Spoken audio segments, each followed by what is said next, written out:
Shalom, shalom. Que Dieu soit loué, que Dieu nous bénisse.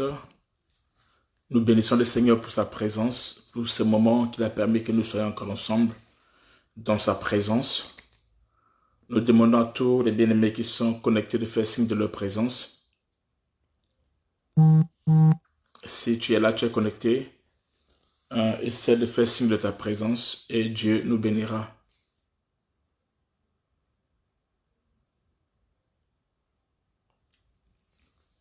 Allô? On est là. Que Dieu nous bénisse. Shalom à tout le monde. Shalom à Charlène. Yaléa, Royal Benaja, Uriel, mon frère et mon fils Yannick Massamba, sois béni. Que Dieu bénisse tout le monde. Il y a Juliette, sois béni. Jussi Dayo Mondo, sois béni. Pas Placide, sois béni. Pas Udifil, sois béni. La porte Lysia. Que Dieu bénisse tout le monde. Sœur Charlène, à la fin, il faut m'écrire vraiment en privé. Je me parler avec toi, sœur Charlène. Maman Marie, sois bénie. Jean-Claudine, pasteur Jean-Claude, sois béni. Maman Félie, Dieu vous bénisse. Que Dieu bénisse tout le monde au nom de Jésus-Christ. Rosie, Ibicus, sois bénie, ma fille. Prophétesse Déborah, sois bénie. Que Dieu bénisse tout le monde. Maman Tatiana, sois bénie. Ma fille Cathy André, sois bénie. Que Dieu bénisse tout le monde. Yana dit, sois bénie. La fille de l'homme, le Lunchu, sois bénie, ainsi que ton mari. Soyez bénie au nom de Jésus-Christ. Elisabeth, sois bénie. Que la grâce soit sur toi, ma fille. Papa Judée, shalom. Ok, on partage la vidéo à tout le monde. Partageons la vidéo et nous allons avancer avec vous. Partageons la vidéo, s'il vous plaît. Prophète Moïse Oliko, sois béni. Je bénis le de Dieu, Maïsa. Que la grâce soit sur toi. Papa Thierry, Jeannette, sois bénie, ma soeur. Que Dieu bénisse tout le monde. Partageons la vidéo. Partageons la vidéo. Papa Thierry, tu veux partager la vidéo, s'il vous plaît? Comme ça, je vais partager chez toi.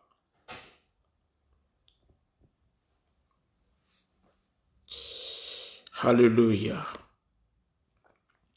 Partageons la vidéo. Partageons la vidéo. Que tout le monde partage la vidéo. Comme ça, je vais faire la même chose aussi.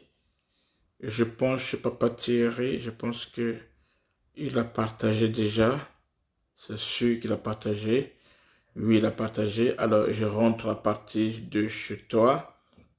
Et je partage aussi. Gloire à Dieu. Ok, gloire à Dieu, gloire au Seigneur. Bishop Damien, shalom. Maman Puto, Chikama, Baz, shalom. Depuis l'Hollande. Que Dieu nous bénisse, que la grâce soit sur nous. Partageons la vidéo, partageons la vidéo. Partageons la vidéo dans le mur, dans les différents groupes. Prends au moins 10 groupes et tu partages la vidéo. 10 à 15 groupes, partage la vidéo. Sois sûr que tu as partagé au moins dans 10 à 15 groupes, partage la vidéo. Que tout le monde partage la vidéo. Sois béni, prophétesse Lucette Pied. Il faut te connecter, ma fille, la prophétesse des nations. Salut ton mari de ma part. Gloire à Dieu. Alléluia. Sois béni, Vanessa. Sois béni, l'aigle. Ma fille Angelo. Sois béni, Ramel. Que la grâce soit sur toi. Ma fille à moi. Que Dieu vous bénisse. Sois béni, Emmanuel Hardy. Que Dieu bénisse tout le monde. Partageons la vidéo. Partageons la vidéo. Ok, je vais commencer pour qu'on gagne le temps. Il est de 24 minutes. Je vais commencer pour qu'on gagne le temps. Nous allons prier. Seigneur de la gloire, nous bénissons ton nom. Nous venons encore, Dieu, ce soir dans ta présence. Merci, notre Dieu, pour ton esprit qui nous conduit. Laisse que la louange et la gloire puissent te revenir. Béni sois-tu, toi, le Dieu qui nous a aimé le premier, le Dieu qui s'est donné pour nous comme offrande expiatoire, Seigneur, comme un sacrifice vivant, ô notre Dieu, afin que par ta mort, Seigneur Dieu, que nous puissions voir la vie. Béni sois-tu, Adonai, le Dieu qui nous a aimés le premier. Merci pour ton amour, merci pour ta grâce, merci pour tes bontés, merci pour ta présence, merci pour ton sang, ô mon roi. Nous t'exaltons, toi le Dieu qui a créé les cieux et la terre. Seigneur Dieu, nous te disons merci pour ces moments que la louange et la gloire te revient. Père, béni sois-tu, Dieu de gloire, ô mon roi, pour tous nos bien-aimés. Accorde à tous l'entendement spirituel afin de comprendre et saisir ta pensée. Saint-Esprit, laisse que Christ soit glorifié au nom de Jésus-Christ, notre Seigneur et Sauveur. Amen. Amen. Shalom, shalom, shalom à tout le monde. Partageons la vidéo dans les murs, dans les différents groupes, et cela va nous aider. Alléluia.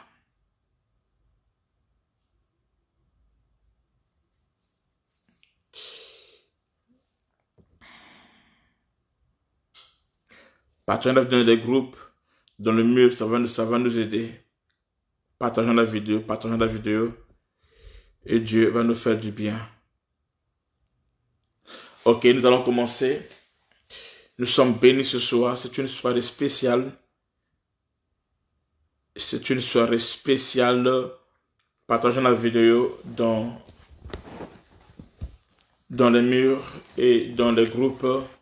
Prends au moins 2, 3, 4, 5, 6, 10 groupes. Partage la vidéo. Invitons les autres et Dieu va nous bénir. Nous sommes dans la Bible. Nous sommes toujours dans le même thème. Toutes les révélations prophétiques sur Moïse. Toutes les révélations prophétiques sur Moïse. Shalom Maman Adeline. Salut le frère Jean-Marie et tout le monde de ma part. Que Dieu vous bénisse. Ok, nous prenons. Shalom à tous. Nous sommes dans le même thème. Toutes les révélations prophétiques sur Moïse. Mais aujourd'hui, nous allons un peu entrer encore en profondeur. Nous allons toucher des points essentiels.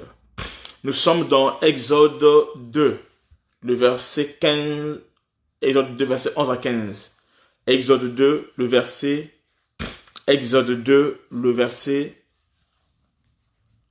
11 à 15. Ce soir, nous allons danser.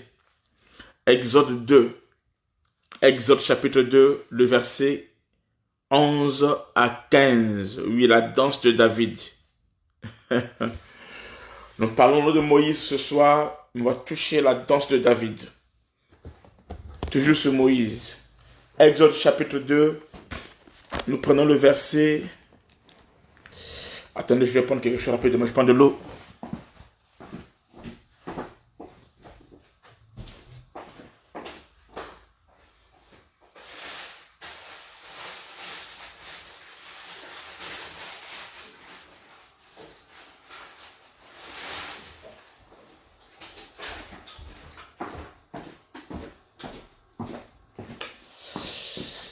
Ok, gloire à Dieu, je suis là, l'apôtre est là.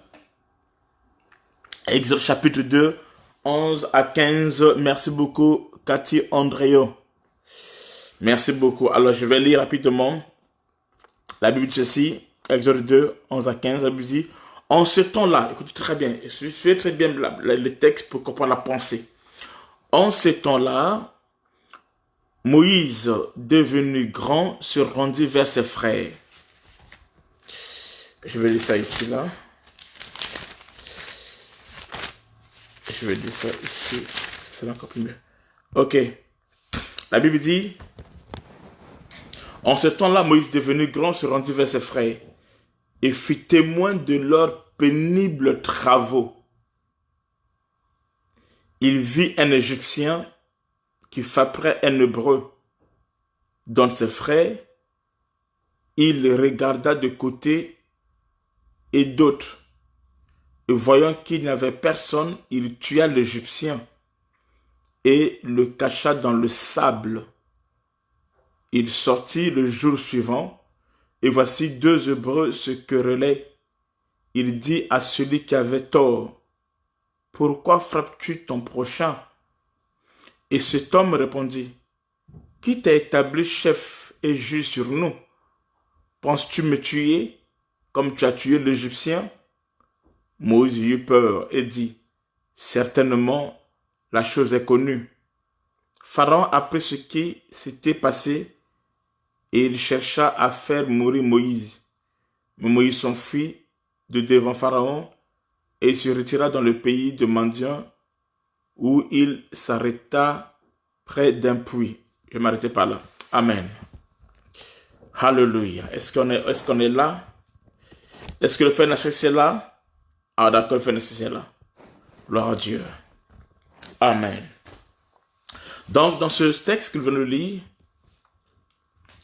oh, pasteur Africa Juliette, sois béni depuis la Martinique. Merci, j'étais ravi de te voir connecté. Que Dieu soit loué. Ok, donc nous parlons toujours sur toutes les révélations prophétiques sur Moïse. Aujourd'hui, nous allons toucher un sujet très important. Amen. Nous parlons sur Moïse, l'homme retiré des eaux.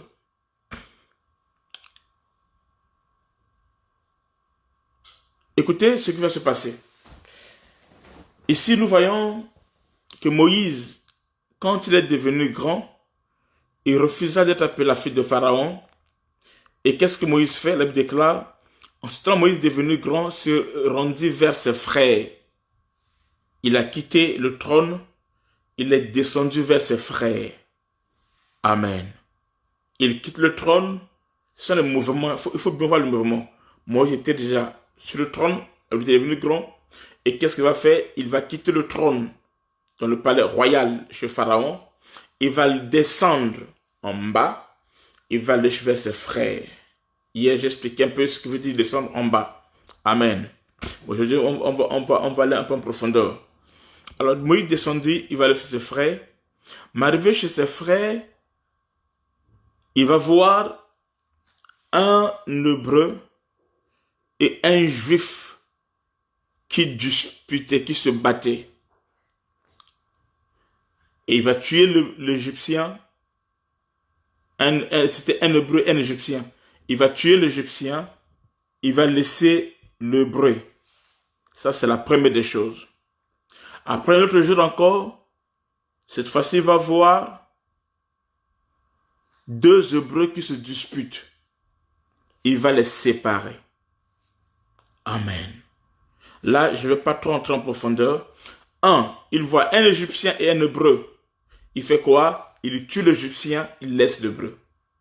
La deuxième reprise, il va voir maintenant cette fois-ci deux hébreux qui se disputent. Il va les séparer. Et au moment qu'il va les séparer, il y a un hébreu qui dira, qui t'établit juge sur nous? Amen. Amen. Il y a deux combats. Premier combat, un Égyptien et un hébreu. Deuxième combat, deux hébreux qui se battent, qui se disputent. Amen. Si tu vois dans ta vie un Égyptien et un hébreu qui se battent, tue l'Égyptien, laisse l'hébreu. Le combat entre un Égyptien et un hébreu, on ne demande pas qui a raison. On tue l'Égyptien et on épargne l'hébreu. Mais le combat entre deux hébreux, on ne tue personne, on les sépare. Entre deux hébreux, on les sépare. Mais entre un hébreu et un Égyptien, on tue l'Égyptien, on laisse l'hébreu. Même si l'hébreu a tort ou la raison, on le laisse. L'Égyptien a tort ou la raison, on le tue. Je ne parle pas de tuer physiquement, non. Amen. C'est-à-dire, on prend part pour l'hébreu. On prend part pour l'enfant de Dieu. Même s'il a tort ou la raison, on prend part.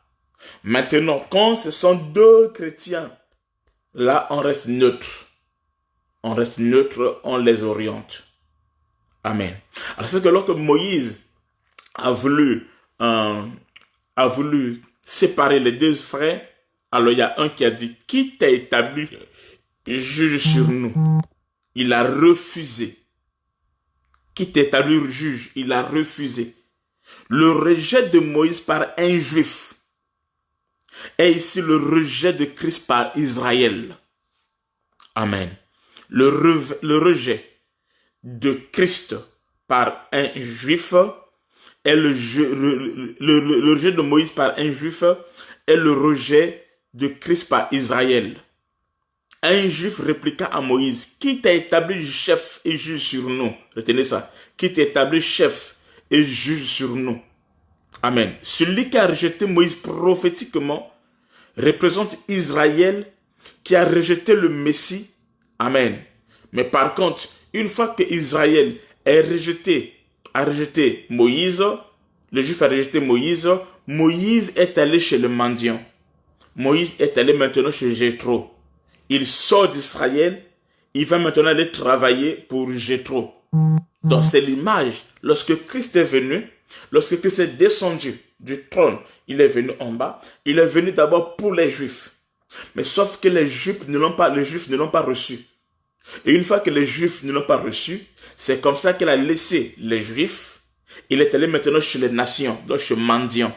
Si Christ est allé là-bas, amen, c'est parce que les Juifs l'ont pas reçu. Amen. Donc le mouvement qui se passe ici entre Moïse, les Juifs et les Hébreux et les mendiants, c'est simplement prophétique. C'est pour cela il laisse les Juifs, il va aller chez les nations et c'est là-bas où il va avoir comme épouse la fille de Jéthro. Amen. Amen. Pourquoi? Parce que là-bas on l'a accepté. Là-bas on a fait de lui un berger. Or en Israël ils l'ont rejeté.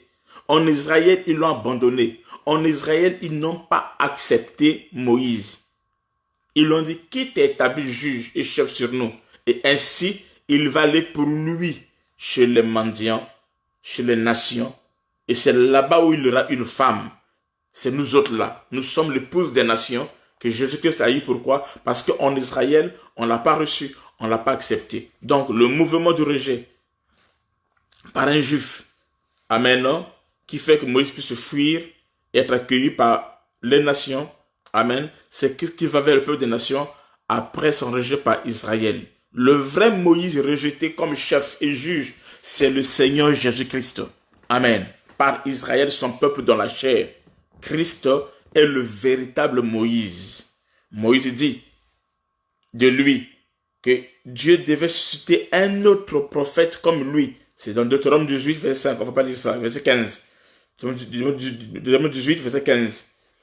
Amen. Et aussi dans Jean 1, 45. Philippe rencontra Nathanaël et lui dit, nous avons trouvé celui de qui Moïse a écrit dans la loi. Qu'est-ce que Moïse a dit dans la loi? Dans la loi, Moïse a dit que Dieu va susciter un frère, un prophète du milieu d'Israël qui sera comme lui. Et comme Moïse parlait ainsi, il parlait de Christ qui était le véritable Moïse. Amen. Donc Christ étant la réalité de Moïse, il est à la fois, regardez, il est à la fois juge et chef. Il est deux choses au même moment. Il était à la fois le chef ou encore le rocher et juge ou le caillou. Je vais expliquer ça en profondeur. Amen. Moïse qui fut rejeté par ses frères juifs parle de Christ qui a été rejeté par les juifs selon la chair. C'est un célèbre déclat dans Jean. Quelque part on dit,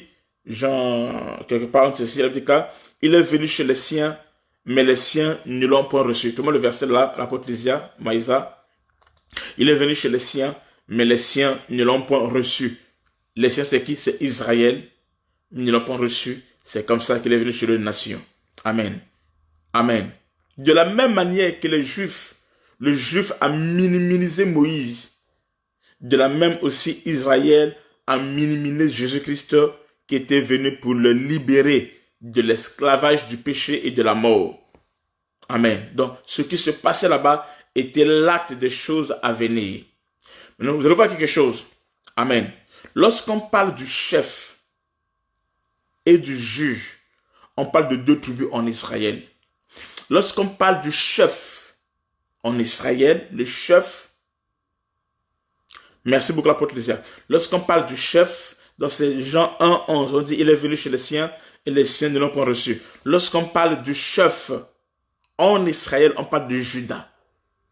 Judas, c'était la tribu des chefs, des rois. Amen. De ceux qui doivent dominer. Et lorsqu'on parle du juge, le chef, c'est Juda. La Bible déclare, Juda est un jeune lion. C'est la tribu de la royauté, de la gloire, du règne et de la domination, c'est Juda. Et lorsqu'on parle du juge, on parle de Dan. Donc, étant que le chef, c'est Juda, étant que le juge, c'est Dan. Ainsi, le monsieur dira, qui t'a établi chef et juge. Vous comprenez? Le juif qui a riposté à Moïse, il lui a dit, on va relire ça. Le juif a dit ceci, verset, je vous donne le verset. On était dans Exode 2, verset 11, et on descend. Verset 14. Verset 14. Verset 14. Et cet homme répondit, qui t'a établi chef et juge sur nous? Donc deux choses, chef et juge sur nous. Il dit à Moïse, qui t'a établi chef et juge sur nous. Amen. Donc pour eux, ou encore dans sa compréhension, Moïse s'établissait chef et juge.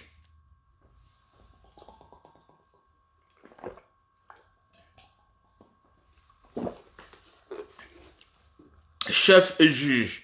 Lorsqu'on parle de chef, on parle de Juda, donc le lion. Juda, le chef. Lorsqu'on parle de juge, on parle de Dan. Donc lorsqu'ils ont vu Moïse, il a vu deux attributs. Il a vu un chef, donc Juda, et un juge, donc Dan. Il a dit, qui t'a établi? C'est la question qu'il pose à Joseph. Et c'est comme ça que Joseph, amen, va, et Moïse va partir. Amen. D'ailleurs, Joseph avait prophétisé sur la délivrance d'Israël. Amen. La Bible dit, dans quelque part, la Bible dit, Joseph fit jurer les fils d'Israël en disant, Dieu vous visitera et vous ferez remonter mes os loin d'ici. Les visiteurs, Dieu vous visitera. Le visiteur ici, quand lui, Jésus a dit, Dieu vous visitera. Il a prophétisé. Donc le visiteur qu'on parle ici, c'est l'instrument que Dieu devait utiliser. Il devait être un chef, donc un roi, et être un juge. Un chef, donc un roi. Vous pouvez voir ça encore ça dans Deutéronome 33, verset 4. Et il devait être aussi un juge, selon Exode 2, 14. Amen. Le chef, le roi et le juge. Amen. Donc, Dan, ici, on parlait de Moïse, mais qui était l'homme de chose à venir. Cette parole devait s'accomplir sur Jésus-Christ. Amen. En Israël, le chef, c'était Juda. Vous allez voir ça dans Genèse 49, versets 8 à 10. Et dans Michée 5, verset 1. Là, on parle du chef. C'est Juda. Hébreux 7 aussi, vous allez voir ça. Il y a beaucoup de textes. Amen. Et dans la marche, celui qui était à la tête, qui occupait la première place, c'était lui, le chef. C'était Juda. C'est lui qui prenait la première place. On peut lire ça, si vous voulez, dans Nombre 10. Nombre 10, versets 13 à 14. Nombre 10, 13 à 14. Je lis rapidement. Nombre 10, 13 à 14. La Bible aussi. Pour que vous puissiez mieux comprendre. La Bible aussi, 13 à 14. Nombre 10, 13 à 14. La Bible aussi. Ils firent ce premier départ sur l'ordre de l'Éternel par Moïse. La bannière du camp des fils de Juda partit la première avec ses corps d'armée. Amen. Le corps d'armée de Juda était commandé par Nachshon, fils d'Abinadad. Donc Juda était la tête. Ils étaient le chef de file. Ils étaient en premier. Ils étaient le chef. Amen. Est-ce que vous comprenez? Ils étaient le chef. Donc, Dan, c'était le juge. Vous voyez ça, Dan, dans Genèse 49, versets 6 à 17. Amen. Et Dan faisait quoi? Dan, lui, il clôturait la marche. Dan clôturait la marche. On voit ça tout dans Nombre 10, verset 25. Nombre 10, verset 25. On dit aussi, la bannière du camp des fils de Dan partit avec ses corps d'armée. Elle formait l'arrière-garde de tous les camps. Donc Judas était le premier. Retenez ça. À la tête, le chef. Et Dan était le dernier. C'est lui qui était le défenseur, le gardien qui protégeait. Amen. Qui protégeait, qui clôturait la marche. Et il occupait la dernière position, selon Nombre 10, verset 25. Ok? Si vous lisez encore dans Jean chapitre 5, verset 22, Jean 5, verset 22, donc quand Israël marchait, Judas était devant et Dan était derrière. Si on peut lire dans Jean 5, verset 22, on voit quelque chose d'intéressant là-bas. La Bible dit ceci. Jean 5, 22, la Bible dit ceci. La Bible dit, le Père ne juge personne, mais il a remis tout jugement au Fils. Donc, lorsqu'on parle de Dan ici, on parle qui est le juge, c'est le Fils. Lorsqu'on parle de Judas, qui est la tête, Judas c'est Jésus-Christ. C'est un type de Christ. Et lorsqu'on parle de Dan qui est en dernier, c'est aussi Jésus-Christ, parce que c'est lui à qui le Père a remis tout le jugement. C'est lui qui est le dernier. Donc ici, Jésus quoi? Jésus est le premier et il est le dernier. Il est l'alpha, il est aussi l'oméga. Il est le chef, il est aussi le juge. Le chef parce qu'il conduit. Le juge parce qu'il protège. Amen. Il est la queue. Il est le défenseur. Donc ce sont des attributs qui étaient en Christ.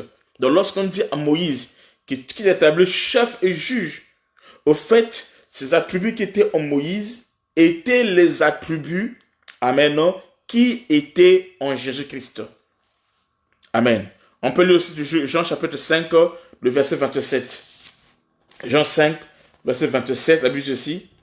Et il a donné le pouvoir de juger parce qu'il est le Fils de l'homme. Jean 5, verset 27. On dit il a donné le pouvoir de juger parce qu'il est le Fils de l'homme. Donc Jésus-Christ est le chef et il est le juge.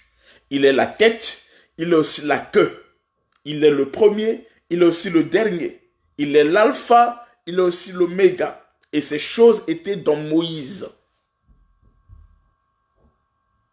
Est-ce que vous comprenez ça?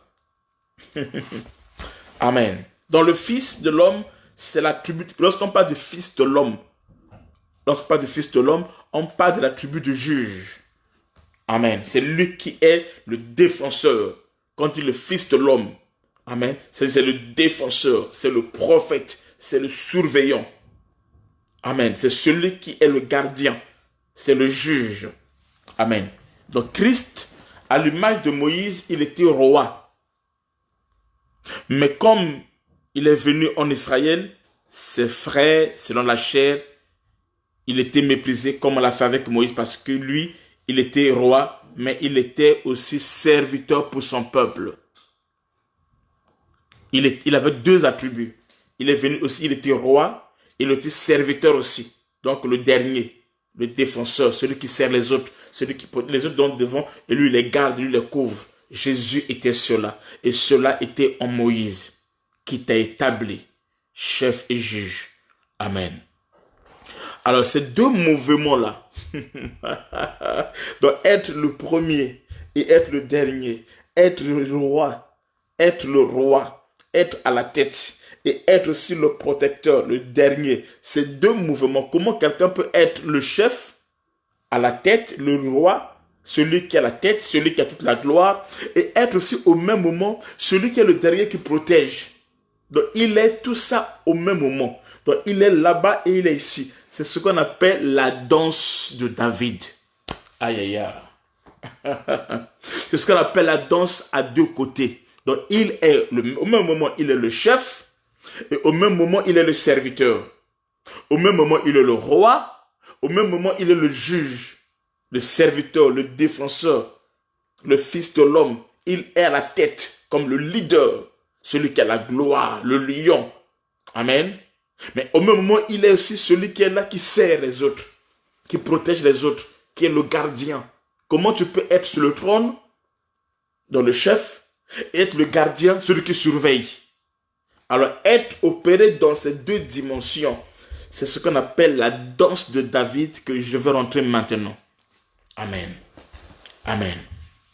Quelqu'un qui opère dans la danse de David, c'est cette personne qui a la capacité d'être roi sur le trône et au même moment aussi d'être le serviteur de tout le monde.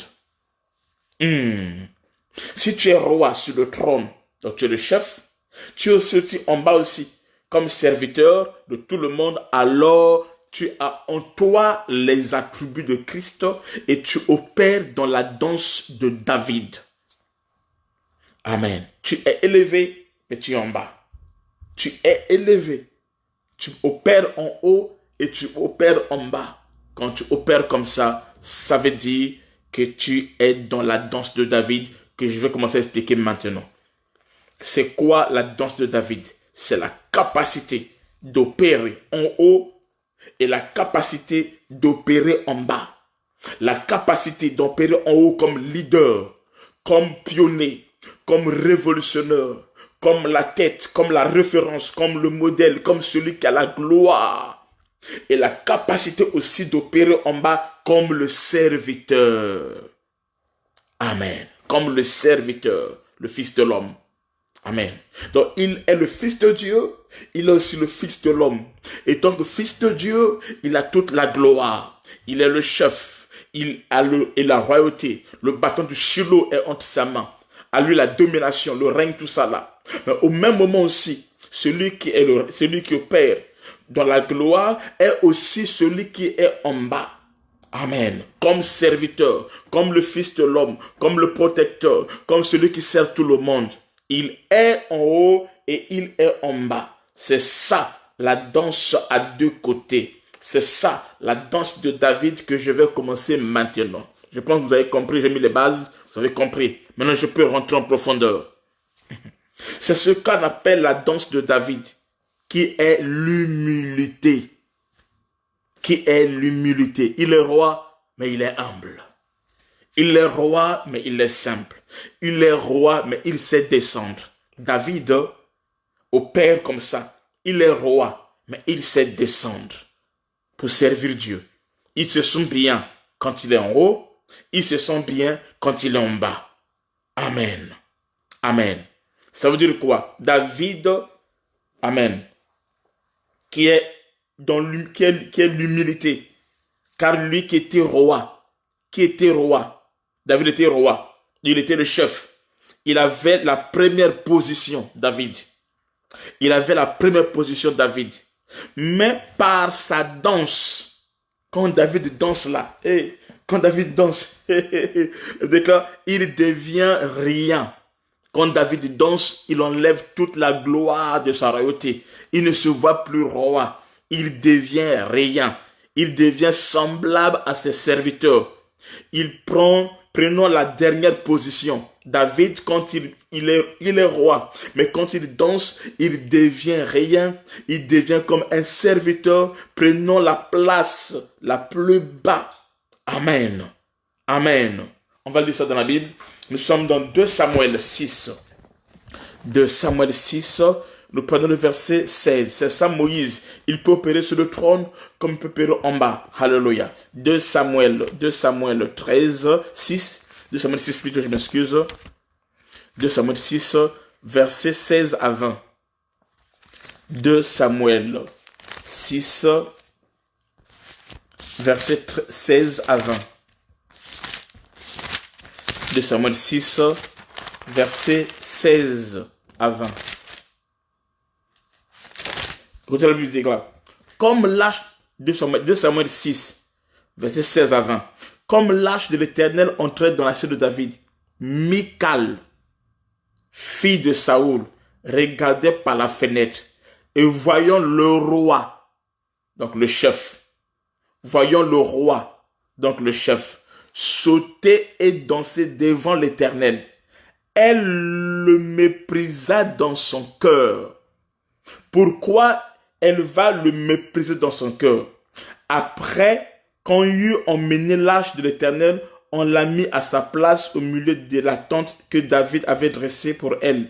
Et David offrit devant l'Éternel des holocaustes et des sacrifices d'action de grâce. Quand David eut achevé d'offrir l'holocauste de grâce, il bénit le peuple au nom de l'Éternel des armées. Puis il distribua, lui David, il distribua à tout le peuple, à toute la multitude d'Israël, hommes, femmes, chacun un pain. Lui-même David, il est devenu serviteur. Une portion de viande et un gâteau de raisin.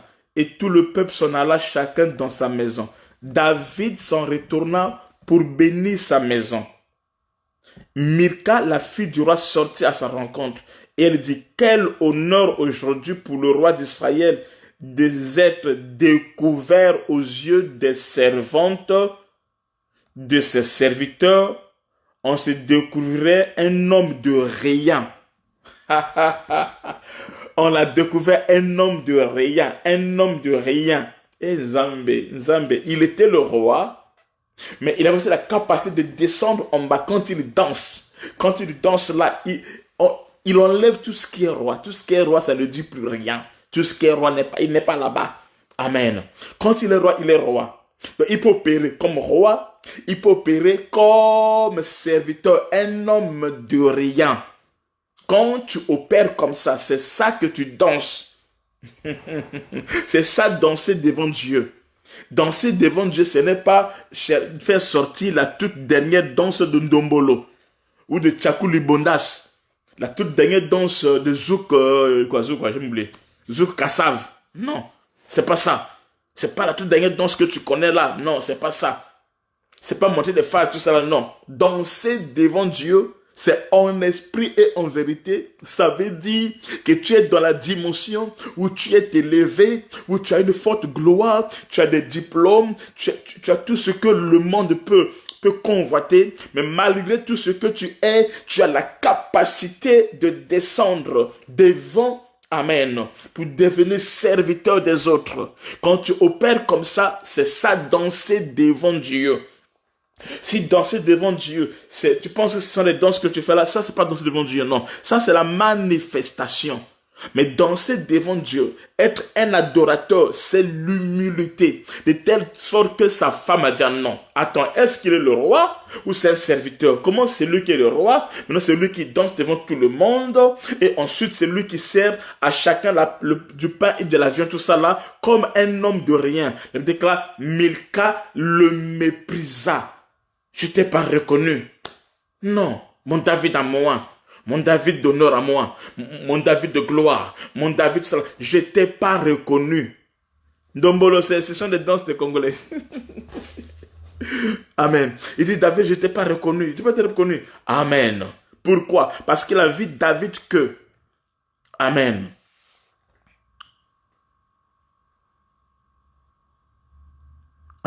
Parce qu'il a vu David que comme roi. Il connaissait que le roi. Il voulait que le roi, il avait épousé David le roi, mais il n'a pas épousé David le serviteur. Or, en David avait deux dimensions. Il était le chef, il était aussi le juge. Il était le chef, il était le fils de Dieu, il était aussi le fils de l'homme. Alléluia. Moïse a la capacité d'être sur le trône et de descendre aussi et de servir, d'être celui qui défend. Il est la tête, il est aussi celui qui est en bas pour défendre. C'est ça la danse à deux côtés. La danse à deux côtés. Alléluia. De même aussi Christ, qui est Dieu, n'a pas regardé comme une proie arrachée d'être égal à Dieu. Donc Jésus-Christ était Dieu. Il est Dieu. Il est le roi, il est la tête. Mais il ne s'est pas regardé forcément être égal à Dieu. La Bible déclare, mais il s'est dépouillé lui-même. Il s'est dépouillé lui-même. Il a enlevé toute la gloire, tout ce qu'il y a la royauté. Il s'est dépouillé lui-même en prenant forme de serviteur, en devenant semblable aux hommes, ayant paru comme un simple homme. On va dire ça. Philippiens 2, mettez-moi ça. Philippiens 2, versets 5 à 7. Philippiens 2, versets 5 à 7. J'aime la parole de Dieu. J'aime la parole de Dieu. Voilà la danse de David. La danse, amen, amen, de David. Philippiens quoi? Philippiens 2, 5 à 7. Écoutez ce que la Bible dit. Philippiens 2, 5 à 7. Voyez ce que la Bible dit. Alléluia. Philippiens 2, 5 à 7. La Bible dit ceci. Ayant en vous les sentiments qui étaient en Jésus-Christ. On doit avoir, nous, les sentiments qui étaient en Jésus-Christ. Tu dois avoir ça en toi obligatoire. Quels étaient ces sentiments? Verset 6. Lesquels, existant en forme de Dieu, n'a point regardé comme une proie arrachée d'être égal à Dieu. Verset 7. Mais s'est dépouillé lui-même en prenant une forme de serviteur, en devenant semblable aux hommes et ayant apparu comme un simple homme. Verset 8. Il s'est humilié lui-même en devenant obéissant jusqu'à la mort, même jusqu'à la mort de la croix. Verset 9. C'est pourquoi aussi Dieu l'a souverainement élevé et lui a donné le nom qui est au-dessus de tous les noms, afin qu'au nom de Jésus-Christ, tous genoux fléchissent dans les cieux sur la terre. Amen. Et que tout le monde confesse que Jésus-Christ est Seigneur à la gloire de Dieu le Père. Amen. Amen. Tu veux être élevé. Tu veux être utilisé. Tu veux que Dieu se serve de toi. Tu dois apprendre à opérer comme roi et comme serviteur, comme chef et comme juge, comme le Fils de Dieu et comme le Fils de l'homme, comme le serviteur. Amen. Comme le serviteur, comme celui qui peut s'humilier, celui qui peut s'humilier, celui qui peut servir, celui qui peut supporter les crachats, celui qui peut supporter les douleurs des autres, celui qui n'est pas obligé de se justifier, celui qui n'est pas obligé de parler de non. Amen. Mais celui qui se laisse Dieu le façonner, afin que le meilleur de lui sorte, afin que la grâce de Dieu en lui puisse se manifester. Amen. Quand tu es comme chef, tu es dans l'orgueil, tu es dans le commandement, tu veux dominer, tu vas assujettir les consorts. Amen. Mais un véritable enfant de Dieu, pour que tu sois élevé, pour que tu sois plus monté, tu dois descendre encore. Or, que signifie qu'il est monté, si ce n'est qu'il est descendu? Celui qui descend dans les régions inférieures de la terre, c'est ça le Fils de l'homme. Celui qui accepte d'être brisé afin de servir un père. C'est ça le Fils de l'homme. C'est ça la fille de l'homme. C'est ça le Fils de l'homme. C'est ça la fille de l'homme. Tu deviens la fille bien-aimée de ton père. Tu deviens l'homme selon son cœur. Comme David a été l'homme selon le cœur de Dieu. Pourquoi? Parce qu'il était là pour servir. Regarder les intérêts de son père et non ses intérêts à lui. Amen. Et tant qu'enfant, il pouvait faire comme les autres. Les autres étaient dans le gouvernement avec le roi Saoul. Mais lui, David, il était dans les champs pour servir aux intérêts de son père. C'est une dimension, c'est un attribut, c'est une qualité prophétique. Amen. Qui te prépare à des grandes choses, qui te prépare à la royauté, qui te prépare... Le loon, qui t'a invité ici? Et la fille de l'homme. Amen. Alléluia. Est-ce que vous comprenez? Ce sont des dimensions prophétiques. Tu ne peux pas monter si tu ne descends pas. Mais quand tu descends, tu as ce cœur-là. Tu travailles ce cœur-là en toi. D'opérer en haut et d'opérer en bas. D'être, amen, le Fils de Dieu, d'être aussi le Fils de l'homme. Amen. Or, le Fils de l'homme, c'est la dimension qui te fait partie du Fils de Dieu au Fils de l'homme et qui te repositionne dans ta gloire prophétique. Là où tu es élevé à une dimension supérieure. C'est ça, danser. Danser. Quand on dit on danse et qu'on sort, ce n'est pas ce que tu fais. Ce ne sont pas les pas là. Non, non, c'est pas ça. Amen. Amen. Si c'était quelque part là, la fille... Non, non, c'est parce que quand il a dansé, il est devenu un homme de rien. Toute sa valeur était tombée dans l'eau, comme on dit chez nous. Amen.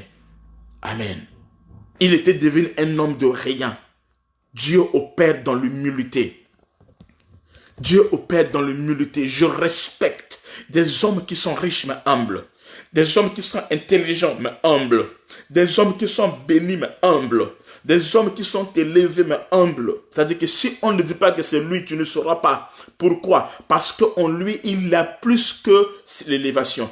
En lui, il y a quelque chose qui a plus de valeur que ses diplômes. En lui, il y a quelque chose qui a plus de valeur que son intelligence, que son rang social. En lui, il y a quelque chose de plus de valeur que ce que le monde connaît. Amen. Qu'est-ce qui a plus de valeur en lui? C'est servir son Dieu. Alléluia. Amen. L'humilité ouvre la porte à la gloire. Yes, mon mari. Amen. L'humilité. C'est là David, l'homme sur le corps de Dieu. C'est un homme pécheresse. C'est un homme de péché qui déconnaît. Mais il aimait le Seigneur. Il savait s'humilier devant Dieu. Il savait revenir à son Dieu. Il savait se réconcilier à son Dieu. Oh Seigneur, parmi tes prières, les prières que tu dois avoir. Ce n'est pas, non, non. Oh Seigneur, le mariage, l'argent, quoi, là, tout ça là, non. Seigneur, brise-moi mon cœur. Seigneur, façonne-moi. Enlève l'orgueil en moi. Seigneur, laisse que je sois serviteur, que je puisse te servir. Amen. Que je puisse te servir avec humilité, avec tremblement, que je puisse te servir, Seigneur. Amen. Et qu'est-ce que Dieu va faire? Dieu peut permettre que quelqu'un de rien, selon les hommes, puisse venir devant toi et dire n'importe quoi. Tu le regardes. Tu sais que lui ne te vaut pas. Mais à cause de l'évangile, à cause de Christ qui est en toi, tu dis, ma soeur, merci, je m'excuse. Tu as raison, mais tu t'excuses. Amen. Mettre son ego, comme l'a dit il y a bienvenu Muriel. Il dit mettre son ego de côté et demeurer dans l'humilité. Oui. Amen. Amen. Si cela n'est pas façonné, brisons-toi. Lorsque on te parle un mot, toi tu as 10 000 mots. Amen. Être dans la position d'orgueilleux et consort, c'est la position de Satan.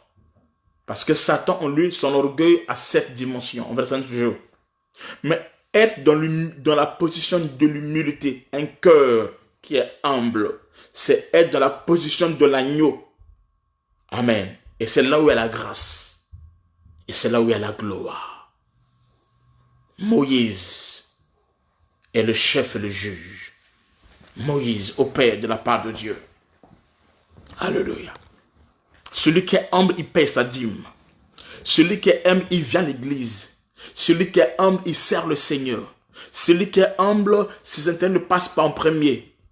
L'humilité, c'est pas marcher comme ça, parler comme ça, alléluia, amen. Non, ça c'est pas l'humilité, je parle pas de ça. Je parle pas de ça, ça c'est pas l'humilité. L'humilité, c'est reconnaître l'autorité de la parole de Dieu dans ta vie. Tout à l'heure, je vais arriver.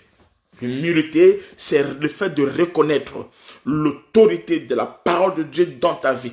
Merci maman Juliette. C'est merci maman Juliette. Maman Juliette Africa. Pasteur Juliette. Il dit, c'est de manifester les fruits de l'esprit. Amen. Amen. C'est ça l'humilité. Manifester les fruits de l'esprit. Amen. L'amour, la paix, la joie, tout ça là. Amen. Reconnaître l'autorité de la parole de Dieu. Yes. Le bishop Damien dit, l'humilité précède à la gloire, elle ouvre les portes de l'alliance. Yes. C'est comme ça que Dieu opère. C'est comme ça. Dieu doit te façonner. Dieu doit te façonner. Dieu doit te façonner. Il doit briser ton orgueil. Le moi, le je et consort. Tu veux être le chef. Tu veux toujours. Si tu veux tout ça. Dieu va briser ça en toi. Si Dieu t'aime, il va le briser. Afin que tu deviennes l'homme selon son cœur. S'il t'aime et que tu es dans le moi, le jeu, tout cela, tu console, tu veux toujours soit toi, qu'on parle de toi, tu veux toujours qu'on te donne, tu veux toujours là tu ne connais pas Dieu. Amen. Celui qui veut être le plus grand des autres, qu'il soit le serviteur des autres. Quand tu vas commencer à servir les autres, c'est en cela que tu seras le plus grand des autres. Amen. L'humilité sur la parole de Dieu veut dire quoi? Être le serviteur des autres. Comme David qui a donné du pain à tout le monde. Amen. Et a devenu quand même un homme de rien. Quand tu opères comme ça, tu es dans la voie de Dieu. Quand tu opères comme ça, tu as le royaume de Dieu en toi. Le royaume de Dieu est venu vers toi. Le royaume de Dieu opère vers toi. Amen. Tu peux avoir des muscles, marcher comme ça, mais être humble de cœur. On n'a pas dit être humble de chair, non. Mais c'est être humble de cœur. Amen. Amen. Il faut être humble de cœur. Laver les pieds des autres, yes, comme Jésus l'a dit. Il a dit, donnez un exemple, afin que vous faites comme ce que vous avez fait. Heureux, si vous connaissez ces choses, pourvu que vous les pratiquez. Heureux. Nous sommes heureux si on connaît, mais nous sommes heureux lorsqu'on le pratique. L'humilité, c'est la pratique de la parole. Le plus grand parmi vous doit être votre serviteur. Amen. Est-ce que ta maison sert Dieu? Est-ce que ta tête, ton intelligence sert Dieu? Est-ce que tu sers Dieu dans tes relations? Est-ce que tu sers Dieu réellement, vraiment? Tu es sûr? Servir Dieu, c'est être humble. C'est l'enveloppe auquel Dieu veut te voir le servir. Pratiquer la parole de Dieu. Le plus grand, il était le plus grand et le plus petit. David était le plus grand et le plus petit. Jésus était le plus grand et le plus petit. Il est Judas et il est Dan. Il est le chef, il est le juge. Il est la première position. Au même moment, il est la dernière position. C'est ça, ce mélange-là. C'est ça la danse de David. Amen. Il est la première position. Au même moment, il a la danse. C'est-à-dire qu'on ne peut pas connaître qui, mais lui, il est qui, en fait. Mais il est qui? Parce que dans ce monde, il y a un principe. Si tu es grand, tu es grand. Tu es petit, tu es petit. Dans ce monde, tu ne peux pas être grand et petit, non. Mais dans le royaume de Dieu, amen, tu peux être à la première position et être à la dernière position. C'est-à-dire, tu peux être le premier, mais au même moment, tu es en bas. Tu sers. Et là, ça fait la beauté du royaume. Les fils de paix. Les fils de paix. La sémence de Jésus-Christ. La race de l'agneau. Amen. Il est l'alpha, il est l'oméga. Il est l'alpha, il est l'oméga. Comprenez ceci. Comprenez ici que la grandeur de Dieu est dans la petitesse. La grandeur de Dieu est dans la petitesse. C'est pour cela, celui qui n'est pas petit, qui n'est pas fidèle dans les petites choses, il ne le sera pas dans les grandes choses. Celui qui n'est pas fidèle dans les petites choses, il ne le sera pas dans les grandes choses. Celui qui n'est pas fidèle maintenant, ni dans ses dîmes, action de grâce, alliance, servir Dieu, il n'honore pas son père spirituel. Et qu'on sort, ne vous attendez pas qu'il sera un bon pasteur, un bon pasteur un jour. Non, non, il ne le sera pas. Si pendant qu'il était enfant, il ne sait pas honorer son père spirituel, il ne sait pas être fidèle à son père spirituel, il ne sait pas le mettre à sa place, le soutenir, prier pour lui et qu'on sort, ne vous attendez pas qu'il le sera quand il sera grand. Non, non, non. Si tu n'es pas fidèle dans les petites choses, ne le crois pas l'être dans les grandes choses. C'est pour cela, je suis père pour plusieurs, mais je suis fils pour mon père. Amen. Je suis père pour plusieurs, je suis fils pour mon père. Amen. Ainsi, chez le Seigneur est grand, c'est celui qui est petit. Est grand pour le Seigneur, celui qui est petit. S'adressant à ses disciples, leur montrant la voie par laquelle ils devaient être grands. Amen. C'est en devenant donc d'abord des petits enfants. Matthieu 18, le verset 1 à 4. Matthieu 18, verset 1 à 4. On peut lire ça. Matthieu 18, le verset 1 à 4. Est-ce qu'on peut mettre le verset Matthieu 18, le verset 1 à 4. La Bible dit ceci. La Bible dit ceci. En ce moment, les disciples s'approchaient de Jésus et dirent, qui est le plus grand dans le royaume des cieux? Qui est le plus grand dans le royaume des cieux? Jésus ayant appelé un petit enfant, le plaça au milieu d'eux et dit, je vous le dis en vérité, si vous ne vous convertissez et si vous ne devenez comme les petits enfants, vous n'entrerez pas dans le royaume des cieux. C'est pourquoi quiconque se rendra humble comme ce petit enfant sera le plus grand dans le royaume des cieux. Amen. 5. Et quiconque reçoit en mon nom un petit enfant comme celui-ci me reçoit moi-même, parce que Jésus était cela. Amen. Alléluia. Alléluia. Attendez, je vais boire l'eau.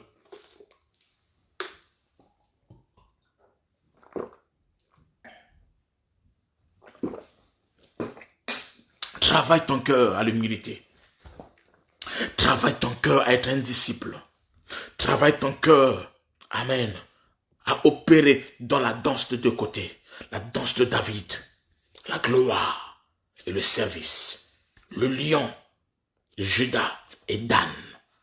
Celui qui est en premier à la tête et celui qui est en dernière position. Travaille dans ces deux angles. Amen. Et tu verras ce que Dieu fera avec toi. Et tu verras les choses que Dieu va opérer dans ta vie. Et ta vie ne sera plus jamais la même. La Christ compare un petit enfant à la conversion, verset 3, et à l'humilité, verset 4. Au verset 3, Matthieu 18, l'enfant est comparé à la conversion. C'est-à-dire que tu ne peux pas dire que tu es converti réellement si tu n'es pas devenu comme un enfant. Et tu ne peux pas dire que tu es grand et consort si tu ne pratiques pas l'humilité, au verset 4. Voilà pourquoi, quand Naaman fut purifié par l'eau du Jourdain, quand Naaman fut purifié par l'eau du Jourdain, il dit que sa chair redevint comme la chair d'un jeune ou petit enfant, il fut pur. On va lire ça, et je vais creuser là aussi. 2 Rois 5, 14. 2 Rois, chapitre 5, le verset 14. C'est ce que la Bible dit. 2 Rois 5, 14. La Bible dit aussi. 2 Rois 5, 14. J'aime la parole de Dieu. 2 Rois 5, 14. Qu'est-ce que la Bible dit? La Bible dit ceci. 2 Rois 5, 14 plutôt. Je m'excuse. 2 Rois 5, 14.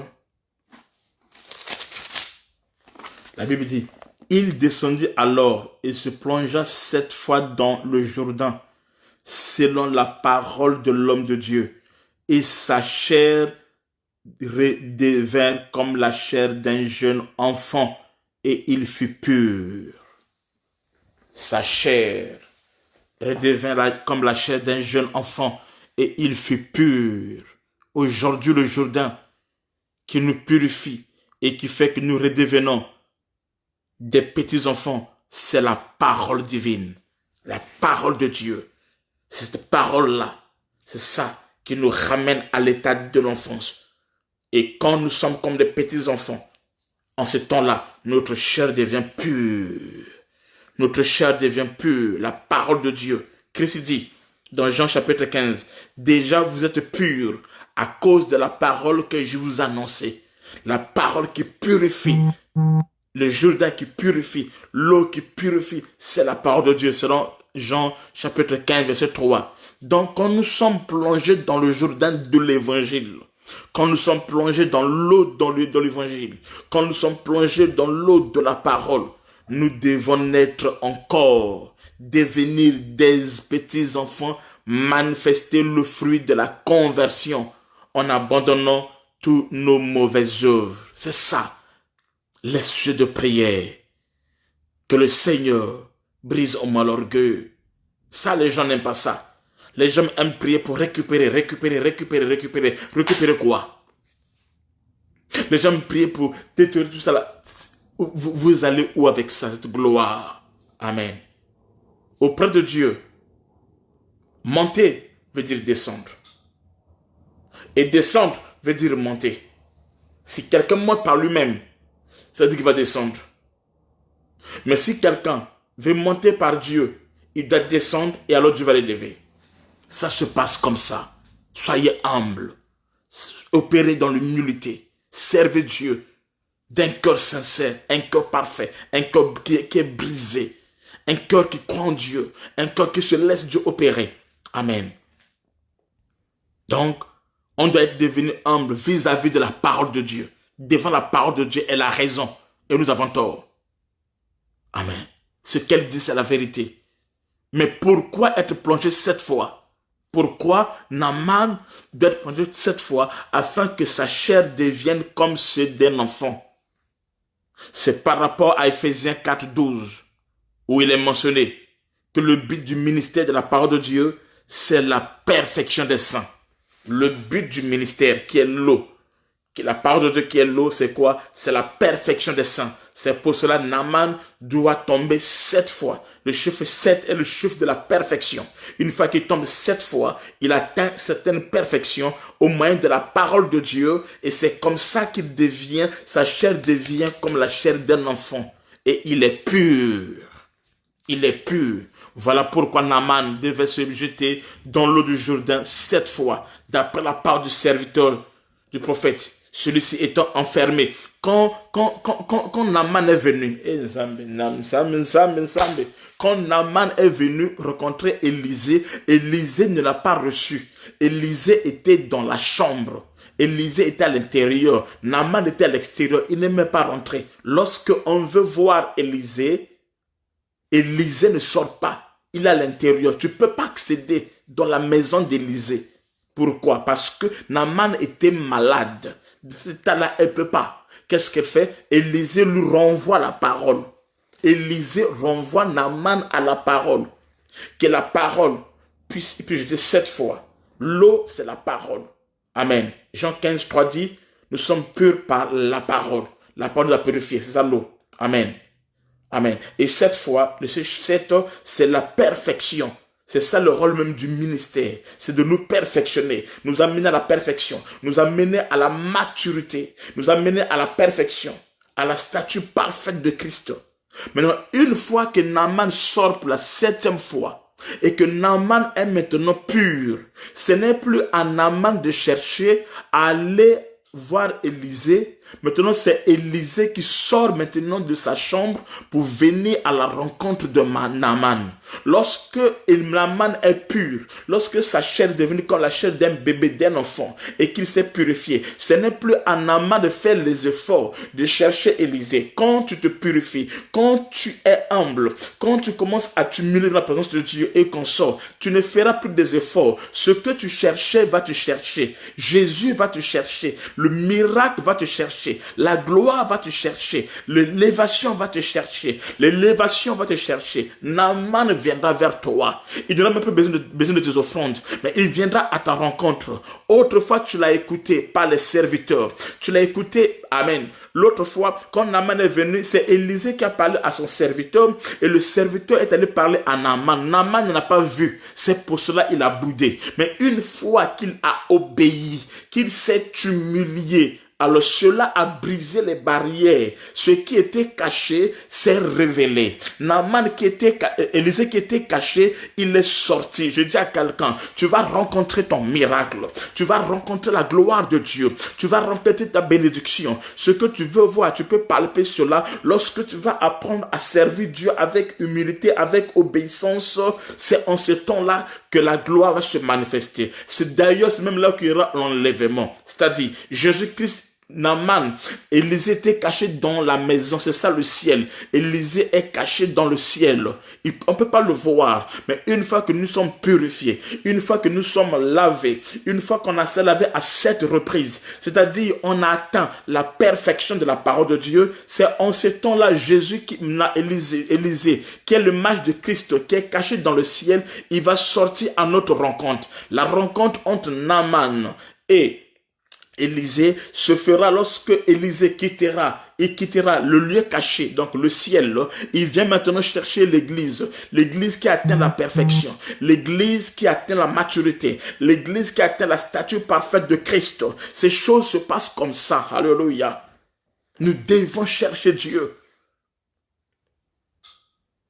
Tu veux voir, tu ne verras pas. Tu ne verras pas tant que on ne verra rien, tant qu'on ne s'est pas purifié. Ce que Dieu attend de nous, c'est un cœur transformé, un cœur lavé dans l'eau de la parole, un cœur qui est obéissant, un cœur qui s'est jeté dans le Jourdain à cette reprise, un corps qui s'est transformé. La lèpre qui est l'image du péché, qui a été enlevée, la parole qui enlève le péché, la parole qui emmène la sanctification, la parole qui détruit le péché, la parole qui efface le péché, la parole qui efface la condamnation, qui nous enlève de notre nature mondaine, païenne, de notre nature adamique, et là où nous nous purifions à cette reprise, c'est-à-dire on atteint la perfection, on monte avec Dieu. Lorsque cet état arrivera, tu ne feras pas des efforts. Amen. Élisée sortira là où il est caché, dans le ciel. Il viendra à notre rencontre. Il viendra à notre rencontre. Ça sera le temps, amen, où l'épouse va rencontrer son époux et la gloire va se manifester. Il veut une femme, une épouse pure, sans tache, sans ride, ni quelque chose de semblable. C'est pour cela nous devons nous donner à nous plonger dans l'eau à chaque instant. L'eau de la parole. L'eau de la parole. C'est ça l'humilité. L'humilité, c'est par rapport à la parole. C'est l'obéissance à la parole. C'est la pratique de la parole. Amen. Amen. Et laissez Dieu opérer dans notre vie. Manifestons-nous la gloire et la grâce de Dieu. Le prophète qui était fermé dans sa chambre, aujourd'hui c'est Christ. C'est l'image de Christ. Cette chambre, c'est l'image du ciel où il est monté. Où il est monté. On peut lire ça dans la Bible pour que vous puissiez mieux comprendre. Ésaïe 26. Ésaïe 26. Nous prenons le verset 20 à 21. Ésaïe 26, le verset 20 à 21. La Bible aussi. Ésaïe 26, le verset 20 à 21.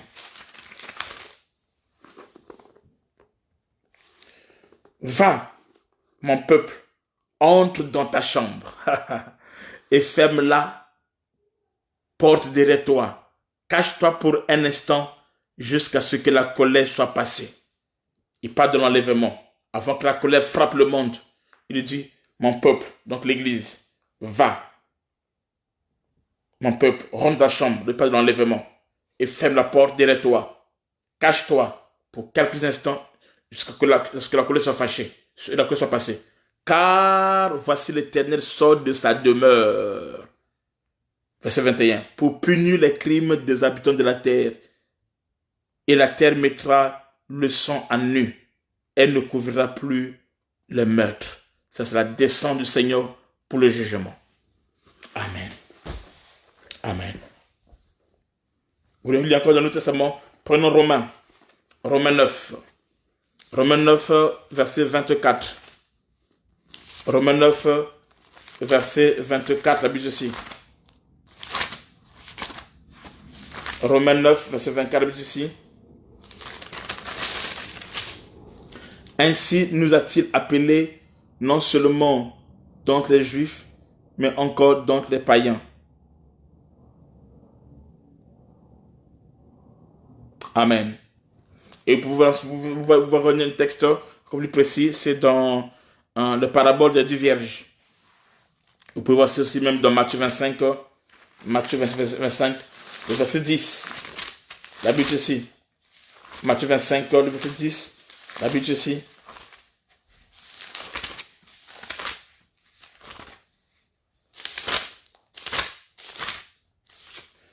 Matthieu 25, verset 10, la Bible aussi. Pendant qu'elle allait, en acheter, le pot arriva. Et celle qui était prête entrait avec lui dans la salle des noces. Et la porte fut fermée. Amen. Amen. Amen. Le serviteur ou le messager du prophète, c'est le Saint-Esprit. Amen. Bon, tout ça là, on va laisser ça. Amen. Le chiffre 7, on a entendu 7 fois, c'est le chiffre de la perfection. C'est le chiffre de la sanctification. C'est le chiffre de la bénédiction. Et c'est le chiffre du repos. Amen. Chiffre 7. Le chiffre de la perfection, sanctification, bénédiction, le repos. Exode 20, 8 à 11. Ainsi Dieu, qui a béni et sanctifié le 7e jour, et se reposa le 7e jour. Amen. Vous voulez quelque chose? La charité. La charité. Amen. La charité qui est le lien de la perfection. Vous allez voir très souvent, il est placé soit en troisième position ou en septième position. Mais dans le texte qu'on a lu, elle est placée en septième position. Nous lisons ça dans Colossiens 3, 14. Colossiens 3, 14. Vous allez voir quelque chose. Dans Colossiens 3, le verset 14, la Bible dit ceci. Colossiens 3, 14, la Bible dit ceci. 3, 14, la Bible dit ceci. Colossiens 3, verset 14. Mais au-dessus de toutes ces choses, revêtez la charité qui est le lien de la perfection. Amen. Je répète. Colossiens 3, 14. Mais par-dessus ces choses, revêtez-vous de la charité qui est le lien de la perfection. La charité. Amen. La charité, le lien de la perfection, selon Colossiens 3, 14. Nous prenons aussi 1 Pierre 2, le verset 1. 2 Pierre chapitre 1. 2 Pierre chapitre 1. 2 Pierre chapitre 1. 2 Pierre chapitre 1, le verset 5 à 7. La Bible dit ceci. À cause de cela, faites tous vos efforts pour joindre à la foi les vertus. La vertu, la science. À la science, la tempérance. À la tempérance, la patience. À la patience, la piété. À la piété, l'amour fraternel. À l'amour fraternel, la charité. En septième position. En septième position. Le lien de la perfection, selon Corinthiens 3, le verset 14. Amen. Amen. Amen. Et c'est comme ça se passe. Amen. La danse de David parle de quoi? La danse de David parle de l'humilité du Christ. La danse de David, c'est l'humilité. Car lui qui est le roi, le chef, avait la première position. Mais par sa danse, il est devenu un homme de rien, semblable à ses serviteurs, prenant la dernière position. On a lu ça avec vous dans 2 Samuel 6, versets 16 à 20. Amen. La danse de David annonce Christ qui devait s'humilier en prenant la forme d'un simple homme. Ce que David faisait était une prophétie sur les choses à venir qui devaient s'accomplir sur le Christ. Et moi, j'aime les gens qui ont la danse de David. Des gens qui sont bénis, qui sont tout comme ça, mais qui sont humbles devant le Seigneur. Qui ont le cœur humble devant le Seigneur. Qui servent Dieu avec humilité, avec respect. Amen. Ça, c'est ce qui attire mon attention dans la vie d'une personne. Quand tu viens avec l'orgueil comme ça, je ne supporte pas ça. Francky Barre ne supporte pas ça. Non. Tu as des dons, tu as des grâces, tout ça là, Dieu t'a béni, tu es riche, c'est bon. Mais devant Dieu, lui, le Seigneur, nous sommes ses serviteurs. Et c'est ça l'évangile que je prêche. C'est ça le Dieu que je prêche. Amen. Amen. Donc, dans l'ombre, nous voyons David qui se dépouillant de sa gloire devant ses servantes, devant l'humanité. Et sa femme Milka ici représente Israël qui le méprisa. Milka ici, qui méprise David, est l'image d'Israël qui a méprisé Christ. Amen.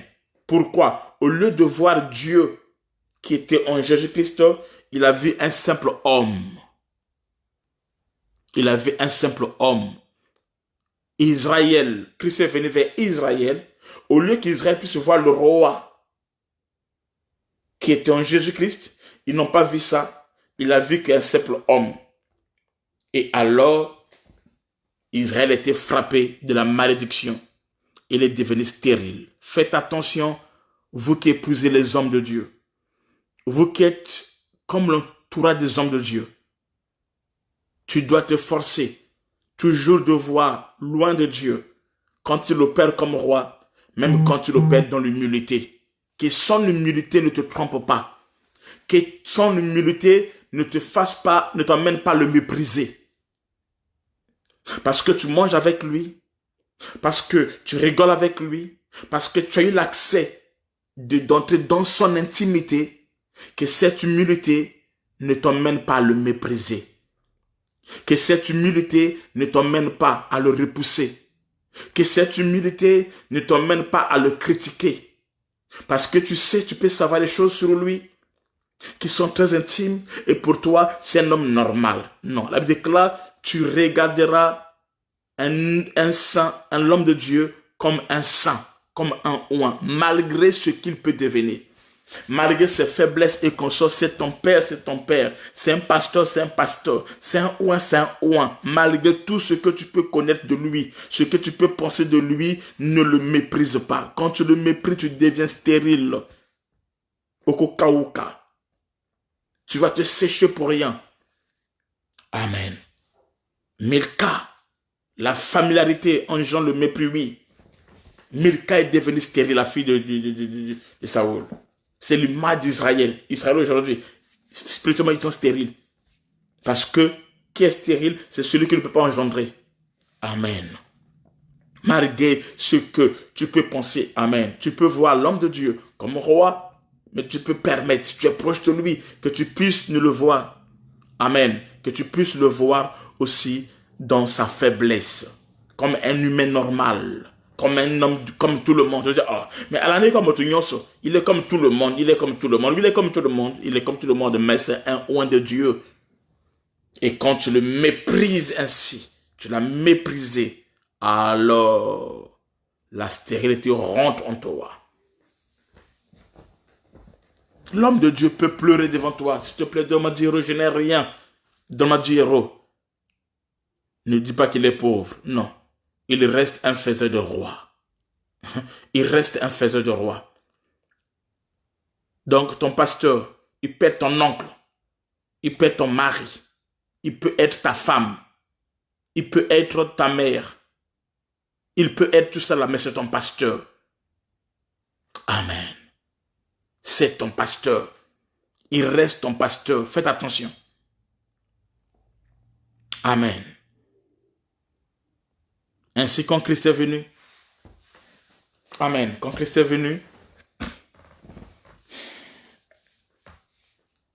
le jour là, quand il a marché, il trouva un arbre qui n'avait pas de fruits et il maudit cet arbre.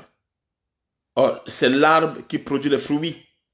L'arbre, c'est le figuier. Ici, c'est l'image de la femme de Mika qui était frappée de la stérilité. Amen. Le fruit, c'est qui? C'est le fils. Et David, c'est qui? David, c'est le maître de Jésus-Christ qui a quitté son trône pour devenir un simple homme. C'est ce que Milka, Israël, n'a pas compris.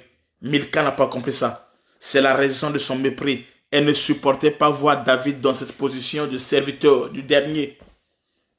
Comme roi, le premier. Milka est type d'Israël qui veut ou attend Israël. Pourquoi c'est vrai les Juifs n'aiment pas Jésus-Christ? Parce que Israël attendait Jésus-Christ dans la gloire. Ils attendaient le Messie, que le Messie puisse descendre dans la gloire. Dans la gloire. Dans la gloire, le roi. Il vient tout ça là. Mais quand Jésus-Christ est venu, il est venu comme un serviteur, comme un bébé. La danse à deux côtés. La danse de David. Et ils n'ont pas compris ça. C'est comme ça qu'ils l'ont méprisé. Ils l'ont vendu. Ils l'ont tué. Amen. Parce qu'ils n'ont pas vu en lui la royauté. Oh, ils ont oublié que celui qui était roi était descendu en bas. Amen. Amen. Donc Milka ici, qui a méprisé David, c'est l'image d'Israël qui a rejeté le Messie. Voilà pourquoi Israël aujourd'hui est stérile. Un stérile de la prophétie, C'est qui? C'est celui qui est sans la parole de Dieu.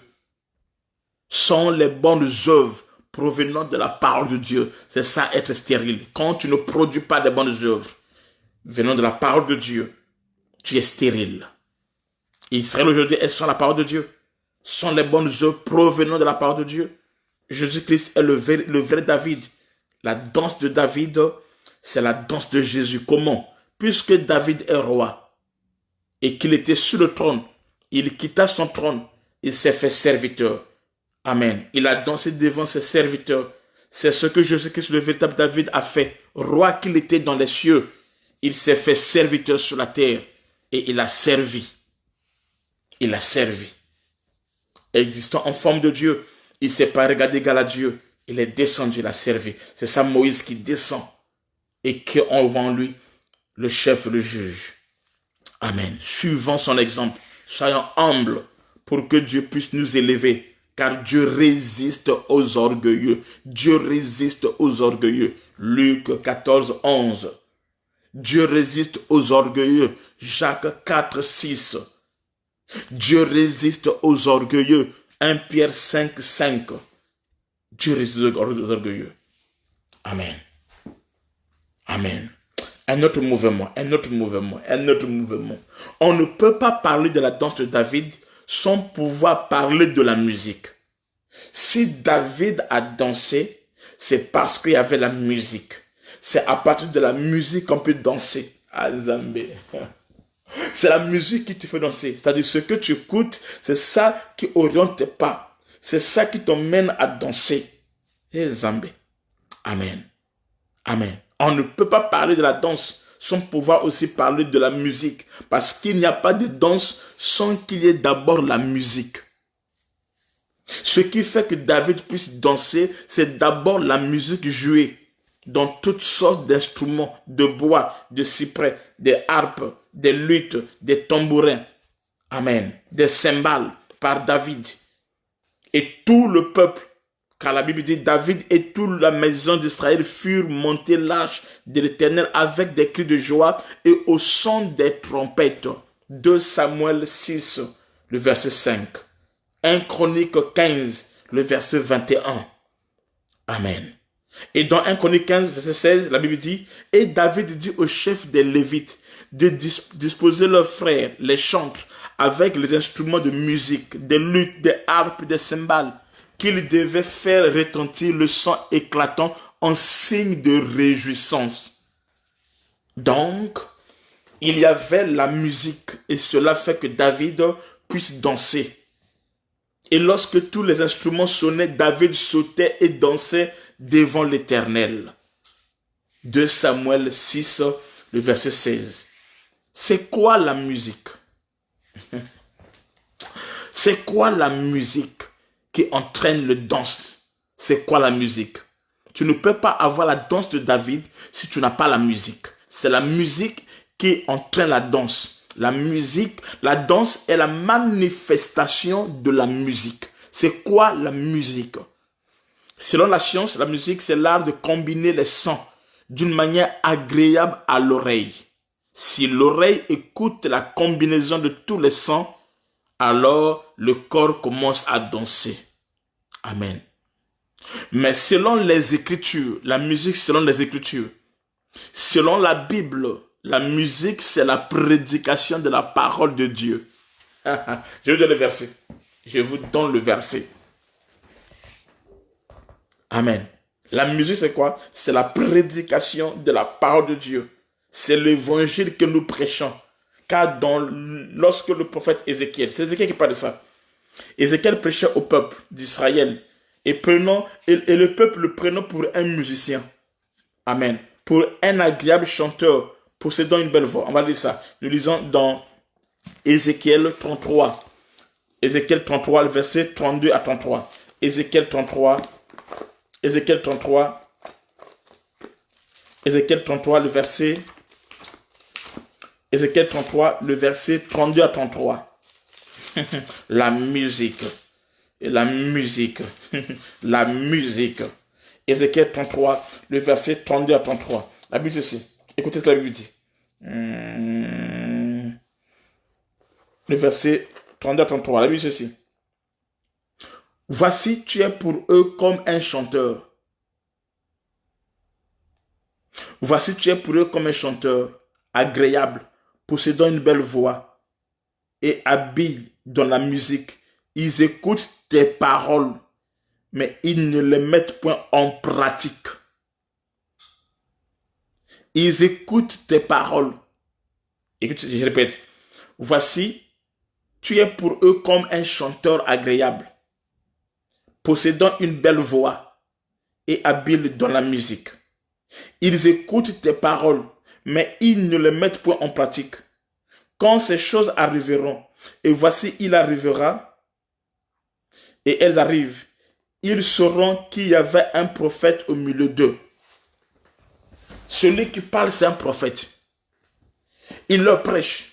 Mais pour eux, amen, amen, pour eux, c'est un musicien qui chante, qui a une belle voix, tout ça là. Mais or, quand il prêche, quand il chante, tout ça là, c'était prêcher. C'est ça prêcher. Et il dit, puisque ces choses qui ont été dites vont s'accomplir, c'est alors qu'ils sauront qu'il y avait un prophète au milieu d'eux. Amen. Il y avait un prophète au milieu d'eux. Amen. Il y avait un prophète au milieu d'eux.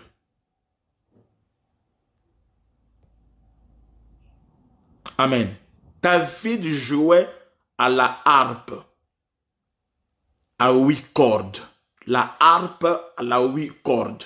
La harpe à 8 cordes. La harpe est le premier instrument de musique mentionné dans les Écritures. Je vois ça dans Genèse 4, verset 21. Le mot harpe vient du hébreu. Je disais ça. Amen. Vous pouvez lire ça aussi dans 1 Corinthiens 14, 7. Apocalypse 5, 8. La harpe est un instrument de musique à 8 cordes. David jouait habilement de sa main. Avec sa main, il jouait. Avec quoi? Avec sa main. Vous pouvez lire ça dans 1 Samuel, tout ça là-bas. À cause du temps, si vous voulez, en Psaume 6, verset 1, on dit au chef des chantes, avec instrument à cordes, sur la harpe à 8 cordes, Psaume de David. Vous pouvez lire ça encore dans Psaume 12, le verset 1. On parle de la harpe à 8 cordes. Amen. Amen. Voilà pourquoi il avait joué la harpe de sa main pour que Saoul soit soulagé et délivré des esprits impurs. Amen. Amen. Est-ce qu'on est là? Pourquoi la harpe à 8 cordes? David jouait souvent avec sa main la harpe à 8 cordes. Pourquoi la harpe à 8 cordes? On lit ça avec vous dans Psaume chapitre 6, verset 1. Amen. Qui dit, au chef des chantres avait l'instrument à cordes sur la harpe à 8 cordes. Psaume de David. Pourquoi la harpe à 8 cordes? Dieu a fait tout pour un but dans la Bible. C'est ce qui est écrit dans Proverbe 16, verset 4. Amen. Le chiffre 8 parle de la circoncision. Quand on joue là, la musique là, le chiffre 8 à 8 cordes, le chiffre 8 qui est là, ça parle de la circoncision. Amen. C'est-à-dire que c'est une musique.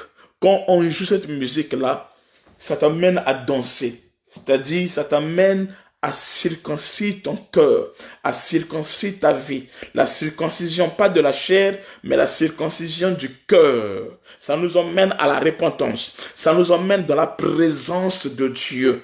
C'est une musique. Quand on joue cela, cette musique-là, c'est un message, une parole.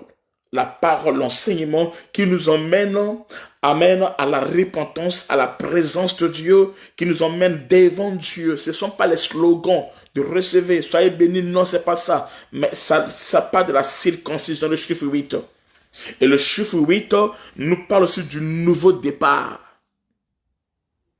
Le chiffre 8 nous parle d'un nouveau commencement. Un nouveau départ, un nouveau commencement. Le chiffre 8 nous parle de l'éternité. C'est pour cela, lors de Noé, quand les hommes ont été sauvés, il y a eu 8 personnes au temps de Noé, qui c'était un nouveau départ. Après la purification de la terre par les eaux du déluge. Amen. Quand Christ est ressuscité. Amen. C'était le 8e jour. C'est-à-dire, Christ est ressuscité après le sabbat. Le sabbat, c'est le 7e jour. Le premier jour de la semaine, c'est ça le 8e jour en réalité. Amen. Amen. C'est comme le 8e jour. Et David qui joue à la harpe ici, lui-même est le 8e fils d'Isaïe. Vous pouvez lire ça dans 1 Samuel 16, le verset 10 à 11. Amen. Qui parle de l'image de Christ qui vient de l'éternité. Donc le chiffre 8 parle de l'éternité. On verra ça en profondeur un autre jour. De David jouait à la harpe à 8 cordes avec sa main, ce qui fait voir l'évangile. Amen. C'est un évangile qui nous prêche, qui nous amène la pensée de l'éternité. Donc quand nous dansons, c'est parce qu'on a écouté la musique. Et la musique ici, c'est quoi? C'est un évangile. Cet évangile, c'est quoi? Un évangile auquel il y a le chiffre 8. C'est un évangile qui nous emmène la pensée de l'éternité. La pensée de l'enlèvement. Un évangile qui nous dirige vers l'enlèvement. Qui nous montre le chemin qui emmène au Père. Qui montre le chemin qui nous conduit à Dieu. Amen. C'est pas un évangile qui se repose à la chair, non. Mais à la chair et à ceux qui viennent dans la suite des temps. D'abord, en premier, le royaume de Dieu. L'évangile qui nous donne la pensée de l'éternité. Amen. Maintenant, David jouait à la harpe à 8 cordes avec sa main. Or, la main de David a 5 doigts. Et les 5 doigts de la main de David qui joue à la harpe, dont les 5 doigts qui jouent à la musique, les 5 doigts qui prêchent l'évangile de l'éternité, c'est l'image de 5 ministères. Les 5 ministères, c'est ça la main de David qui a 5 doigts. La main de Dieu a 5 doigts. Il y a l'apôtre, le prophète, le pasteur, le docteur et l'évangéliste. Ces 5 doigts, c'est ça qu'ils utilisent, qui font produire le sang. Et le sang là, dedans, il y a le message de l'éternité. C'est un message qui libère la vie éternelle. C'est un message qui amène les gens, amène le monde à la circoncision du cœur. C'est un message qui amène les gens à un nouveau départ. C'est un message qui amène les gens à l'éternité. Amen. C'est ça le mystère de la parole de Dieu. Amen. La corde à 8. L'arpe à 8 cordes. Amen. Et cela se passe ainsi. Et quand vous jouez cela, c'est là où il y a la véritable délivrance. Les esprits impurs sortiront, amen, du corps de Saoul. Pourquoi? Parce que la parole de Dieu est annoncée par les doigts, les 5 ministères. Si tu es ministre de Dieu, le sang que tu dois produire doit mener les gens à la repentance, à la conversion, doit préparer l'épouse pour l'enlèvement. Amen. Cherche premièrement le royaume de Dieu, sa justice. Le reste viendra après. Qui dit avec moi Amen. L'évangile doit ramener l'homme dans la pensée de Dieu. L'évangile doit ramener l'homme. Amen. Amen. À écouter le son de la trompette. Et c'est ce son-là qui va amener la danse maintenant. Qui va nous amener maintenant à s'humilier. Ainsi, danser veut dire quoi? Pratiquer l'évangile. Danser veut dire quoi? Pratiquer le son de la musique. C'est le son de la musique qui emmène la danse. Amen. C'est l'évangile qui amène le changement. C'est l'évangile qui amène la nouvelle conversion. C'est l'évangile à 8 cordes qui nous transforme, qui nous emmène à Jésus. Si tu écoutes l'évangile qui n'est pas à 8 cordes, tu n'as pas écouté l'évangile. Dis-moi, l'évangile que tu écoutes, la harpe que tu écoutes est jouée à combien de cordes? La harpe que tu écoutes, la musique que tu écoutes est jouée à combien de cordes? Cela doit avoir 8 cordes et être joué par les 5 doigts qui sont les 5 ministères qui parlent. Quand ils jouent, il y a un son. Et à la voix de son, le corps, le pouce danse. La tsunamite danse au moyen, amen, de la pratique de l'évangile. On doit pratiquer l'évangile. Ne vous bornez pas qu'à écouter, mais on doit pratiquer l'évangile. On doit vivre l'évangile. Amen. Amen. On doit vivre l'évangile. On doit vivre l'évangile. On doit vivre l'évangile. Le chiffre 5, c'est la grâce. Et quand nous avons les 5 doigts, c'est le mal de 5 ministères. Le chiffre 5, c'est la grâce. C'est là où il y a la vraie grâce. Amen. Les 5 doigts de la main manifestent les dons ministériels. Amen. Amen. La danse parle de la mise en pratique de la parole de Dieu. La musique, selon les Écritures, parle de la parole de Dieu et de la prédication de l'Évangile. Mais par contre, la danse parle de la mise en pratique de la parole de Dieu. Vous pouvez lire ça aussi. Jésus-Christ lui parle. Je vais continuer par là. Jésus ceci. Dans Luc chapitre 7. On va dire ça. Luc chapitre 7. On lit ça, je clôture. Luc 7, verset 31. Verset 21, je pense. Je ne sais pas. Attends, je vais vérifier. Luc 7, le verset 21, si je ne me trompe pas, à 25, attendez. Luc 7,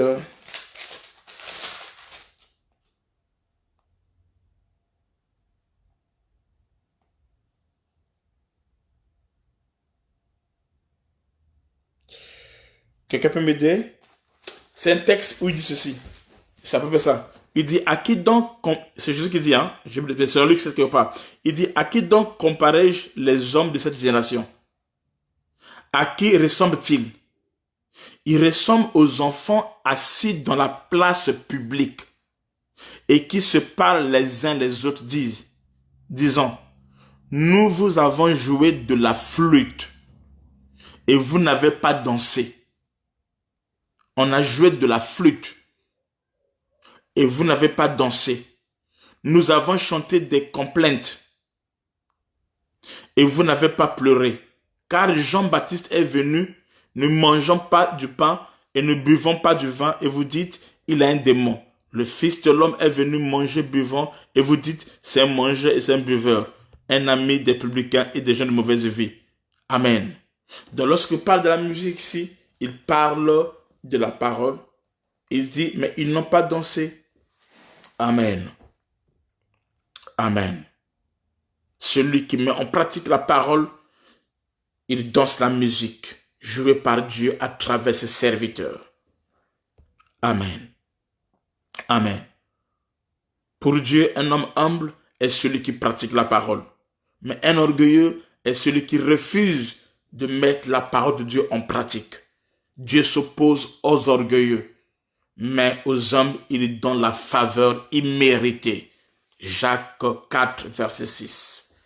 1 Pierre 5, 5. Je vais m'arrêter par là pour aujourd'hui. Amen. Donc, mettons en pratique la parole de Dieu. Ne nous bornons pas seulement à écouter. Amen. Si on agit comme ça, on se trompe nous-mêmes par de faux raisonnements. Car si quelqu'un écoute la parole de Dieu et ne le met pas en pratique, il est semblable à un homme qui regarde dans un miroir son visage naturel et qui, après être regardé, s'en va et oublie aussitôt ce qu'il était. Amen. Nous devons mettre la parole de Dieu en pratique et vivre la gloire de Dieu. Amen. La suite, nous aurons ça demain à 20h00. Je vais parler qu'est-ce qu'il faut faire pour être chef. Je suis toujours dans le même texte où on dit Moïse était un chef et juge. Qu'est-ce qu'il faut faire pour être chef? Amen. Ok. Que Dieu nous bénisse. Que la grâce soit sur nous. Alors, s'il vous plaît,